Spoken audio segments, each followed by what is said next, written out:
سلامونه دوستانو، یو ځل بیا ستاسو په خدمت کې دا مهمه ویډیو جوړم. دا ویډیو د کار باره کې ده.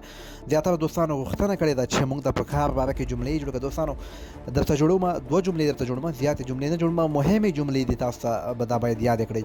کله چې هر ځای ته تاسو ورځئ او تاسو ورته وایئ زه د کار په لټه کې یم، یوه جمله به تاسو دا ورته وایئ: Ich suche Arbeit.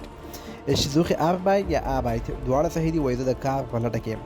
تاسو به دومره جمله ورته دا ووایئ: آیا تاسو د کارمندانو ته اړتیا لرئ؟ آیا تاسو کارمندانو ته اړتیا لرئ؟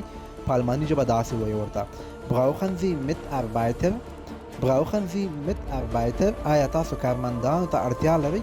تاسو څخه به یوه پوښتنه کیږي. پوښتنه دا ده: آیا ته تجربه لرئ؟ آیا ته تجربه لرئ؟ دا جمله په الماني ژبه څنګه وایي؟ دا جمله مې تاسو ته پرېښې ده، خپله په کمنټ کې ولیکئ. که صحیح نه وي زه بېرته په کمنټ کې صحیح لیکم. نورې جملې درته هم جوړوم. په نورو ویډیوګانو کې ما سره اوسئ.